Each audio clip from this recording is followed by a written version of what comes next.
Olá pessoal, sejam bem-vindos a mais um vídeo do canal O Mundo da Incerteza. Hoje vamos continuar nossa série de álgebra linear. Hoje vou passar conceitos básicos sobre espaços vetoriais, subespaços, bases, dimensões e transformação linear. Recomendo que antes assistam nosso primeiro vídeo de álgebra linear sobre matrizes e sistemas lineares. Espaços vetoriais são amplamente utilizados na física, em praticamente todos os ramos. Então, o que é um espaço vetorial? Um espaço vetorial é um ente matemático formado por um corpo K, isto é, um conjunto de elementos com duas operações básicas, definidas, a soma e a multiplicação por escalar, além de um elemento oposto. Um conjunto V é um espaço vetorial sobre K se seguir 10 axiomas. Axioma 1. Existe a soma, e a soma entre dois elementos de V resulta num terceiro elemento de V. Axioma 2. Define a associatividade da soma. Axioma 3. Existe um elemento neutro da soma, tal que a soma de um elemento V. Por ele, resulta no próprio elemento V. O elemento neutro da soma é o vetor nulo. Axioma 4. Para cada elemento de V, existe um elemento oposto, tal que a soma entre um elemento e o seu oposto dá o vetor nulo. Axioma 5. A ordem da soma não importa. Essa é a propriedade comutativa. Logo, um espaço vetorial é um grupo abeliano. Axioma 6. Seja lambda um elemento do corpo K e W um elemento de V, lambda multiplicado por W resulta num elemento de V. Essa é a multiplicação por escalar. Axioma 7. Define a associatividade da multiplicação por escalar. Axioma 8. Define a propriedade distributiva. Axioma 9. O elemento neutro da multiplicação é o escalar 1. Axioma 10. Define a distributividade da soma de escalares.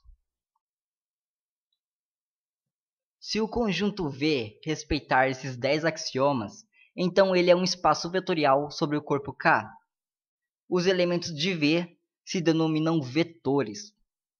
Então, um espaço vetorial nada mais é do que um conjunto de elementos sobre um determinado corpo K, que pode ser os racionais, os reais, os complexos, entre outros corpos, munidos de duas operações básicas, soma e multiplicação por escalar, que obedecem às propriedades de comutatividade, associatividade, elemento neutro e elemento oposto. Existem vários exemplos de espaços vetoriais, como os espaços vetoriais euclidianos. Também existem espaços de matrizes, espaços vetoriais sobre polinômios e etc. Todo corpo que possua esses 10 axiomas é um espaço vetorial. Além dos espaços vetoriais, também existem os subespaços vetoriais, que são espaços vetoriais dentro de outros espaços vetoriais. Você pode defini-los usando aqueles 10 axiomas, mas como o subespaço está dentro do corpo K, então automaticamente ele possui as propriedades comutativas, associativas e distributivas do corpo K. Então só precisamos definir 3 axiomas: a existência da soma, a existência da multiplicação por escalar e a existência de um vetor nulo.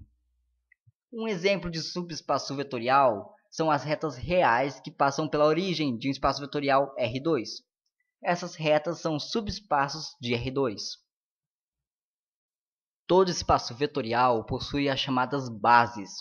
As bases são conjuntos de vetores linearmente independentes de um espaço vetorial. Dizer que A é linearmente independente de B significa dizer que A não pode ser escrito através de B, ou seja, como combinação linear de B. Então, os vetores da base não podem ser combinação linear um dos outros.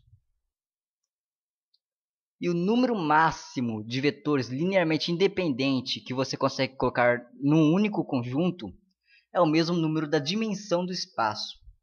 Aí entramos em um outro conceito, o conceito de dimensão. A dimensão é definida pelo número de vetores da base. Vamos dar o exemplo do espaço euclidiano. O espaço R1 é a reta real, isto é, só tem uma dimensão, logo apenas um vetor em sua base. Qualquer outro vetor que você inserir será necessariamente uma combinação linear desse vetor da base. O espaço R2 possui duas dimensões, ou seja, é um plano. Só há uma forma de dois vetores serem linearmente independentes no plano, não sendo paralelos, e só cabem dois, pois se você adicionar um terceiro vetor, ele será a combinação linear dos outros dois. O espaço R3 possui três dimensões. O único jeito de três vetores serem linearmente independentes no espaço de três dimensões é não sendo coplanares. Se adicionarmos um quarto vetor, ele será a combinação linear dos outros três. Logo, se um espaço V tiver n dimensões, que pode ser 30, 50 ou 1 milhão, ele suporta um número n de vetores em sua base. E todos os vetores do espaço V são escritos por combinações lineares de suas bases. A base é chamada de gerador do espaço vetorial. Você pode usar qualquer vetor ou conjunto de vetor para gerar outros vetores, através de combinações lineares, mas só as bases conseguem gerar todos os vetores do espaço. Com isso, vamos criar uma forma melhor para representar os vetores. Fixando uma base E, podemos escrever todos os vetores do espaço vetorial V como combinação linear dos vetores da base E. Logo, podemos representar um vetor através de suas coordenadas em relação à base E. Um espaço vetorial pode conter vários conjuntos de bases. Por exemplo, quaisquer duplas de vetores linearmente independentes de R2 pode ser uma base de R2. Mas a base mais fácil, mais primitiva, é conhecida como base canônica. E no caso do R2 é uma base ortonormal. Você pode transformar uma base qualquer em base ortonormal, através do processo de ortonormalização de Gram-Schmidt, que utiliza a projeção de vetores. Trataremos disso num outro vídeo. Além disso, você pode mudar de uma base para outra, usando o processo de mudança de base. Primeiro você deve determinar os vetores da sua base, escrito em relação à base nova. E depois você monta uma matriz de mudança de base. Se você quiser mudar da base E para F, você terá que escrever os vetores de F em relação a E e montar a matriz de mudança de base.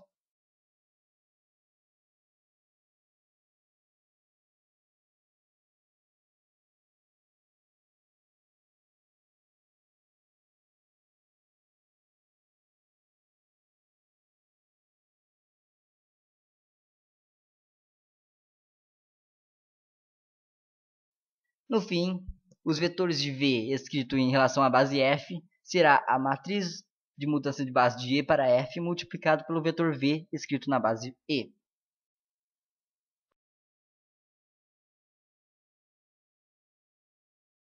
Para enxergarmos melhor o conceito de dimensão e bases, vamos pegar um exemplo, os vetores da geometria analítica, ou seja, do espaço R2 e R3. Na geometria analítica, os vetores de R2 e R3 possuem sua representação geométrica através de segmentos de retas orientadas. Podemos fixar a base canônica de R2, que são os vetores ortonormais, isto é, possuem módulo 1 e são ortogonais entre si. Comumente os chamamos de versores. Podemos então escrever qualquer vetor V de R2 como combinação linear de IJ, os dois vetores da base, e representar as coordenadas. Mesma coisa para o espaço R3.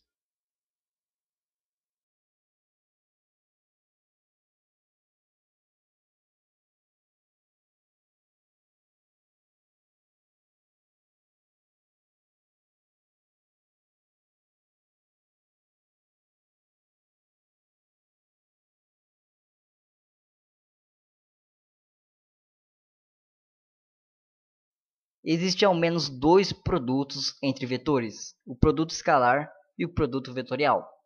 O produto escalar entre dois vetores gera um escalar. Ele é importantíssimo por nos dar a noção de ângulo e distâncias, além de nos dar a noção de paralelismo e ortogonalidade. Se dois vetores são paralelos, o produto escalar atinge seu valor máximo. Se dois vetores são ortogonais entre si, o produto escalar dá zero. Há duas maneiras do produto escalar dar zero. Uma é se um dos vetores forem o vetor nulo, e a outra é se os vetores forem ortogonais entre si. Se um espaço vetorial não possui produto escalar, ele não possui noção de ângulos e distâncias. O produto escalar é comutativo e é um caso particular de um produto chamado produto interno.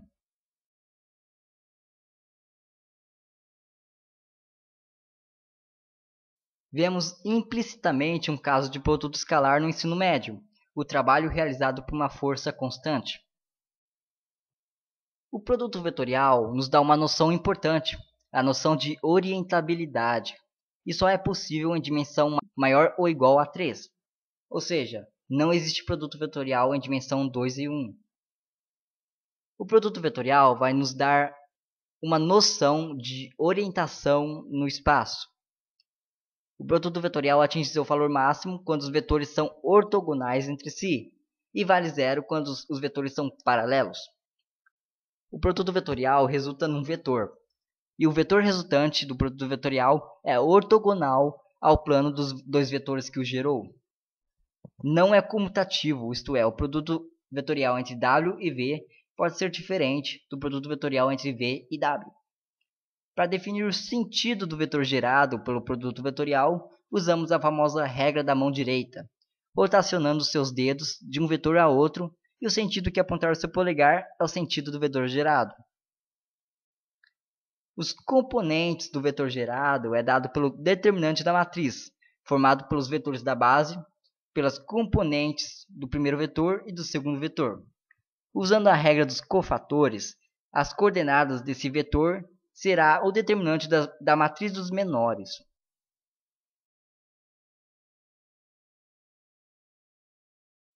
É usado na física em rotações e também em eletromagnetismo.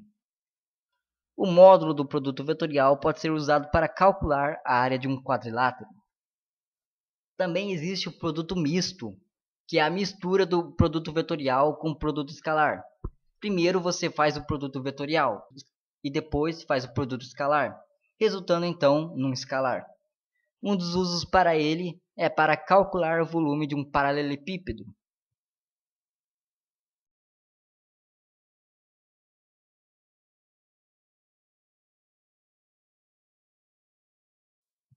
Uma transformação linear é como se fosse uma função, só que em vez de serem números reais, são vetores. Você tem dois espaços vetoriais, o domínio e o contradomínio. A transformação linear é um homomorfismo, isto é uma aplicação entre dois espaços vetoriais que preserva as operações básicas, soma e multiplicação por escalar. Seja o espaço vetorial V, o domínio, e o espaço vetorial W, o contradomínio, a transformação linear T relaciona cada vetor de V, um vetor em W. Lembrando que o que vale para a função também vale para a transformação linear. Todos os vetores de V têm que estar relacionados com ao menos um vetor de W. A transformação linear de uma soma é a soma das transformações lineares. E a transformação linear de uma multiplicação por escalar é o escalar multiplicado pela transformação linear. Dessa última propriedade, podemos definir um teorema. A transformação linear de um vetor pode ser obtida conhecendo a transformação linear de suas bases. O núcleo de uma transformação linear é o subconjunto de vetores do domínio para o qual a transformação linear dá o vetor nulo. A imagem de uma transformação linear é um subespaço vetorial do contradomínio, o qual pertence a cada transformação linear de V. A dimensão do núcleo mais a dimensão da imagem dá a dimensão do espaço vetorial V, que é o domínio. Há alguns tipos especiais de transformações lineares. Uma transformação linear é sobrejetora se e somente se a dimensão do contradomínio for igual à dimensão da imagem. Uma transformação linear é injetora se a dimensão do núcleo for zero. E se for injetora e sobrejetora, a transformação linear é bijetora, também chamada de isomorfismo. Uma transformação linear pode ser representada por matrizes, a chamada matriz de uma transformação linear. Como exemplos, temos a matriz de rotação, de reflexão, projeção, entre outros.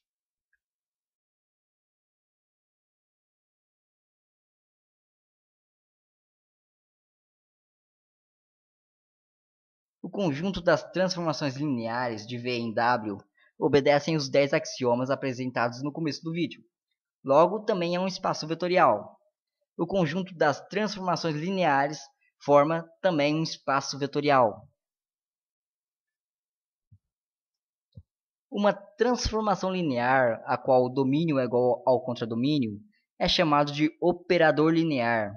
Um operador linear seria uma transformação linear de um espaço vetorial nele mesmo. É um endomorfismo. Um operador linear também pode ser representado por matriz, e o conjunto dos operadores lineares também forma um espaço vetorial. Há associado a um operador linear dois entes importantes, o alto valor e o alto vetor. O alto valor é um escalar tal que OV é igual a lambda V, onde O é o operador linear atuando em V, lambda é o alto valor e V é o alto vetor associado a O. Então, o operador linear é um múltiplo do próprio vetor V, na qual ele está atuando. O alto vetor V representa a direção conservada durante a transformação linear. Um operador linear, o qual sua matriz é igual à sua matriz adjunta, é chamado de operador autoadjunto. É extremamente importante em mecânica quântica. Em mecânica quântica, as grandezas que podemos medir são dadas por operadores autoadjuntos. Um exemplo disso é a energia, que é dado pelo operador hamiltoniano na equação de Schrödinger. Bem, pessoal, vou ficando por aqui. Encerra aqui a nossa série de álgebra linear. Deixe um gostei e se inscreva em nosso canal. Falou e até mais!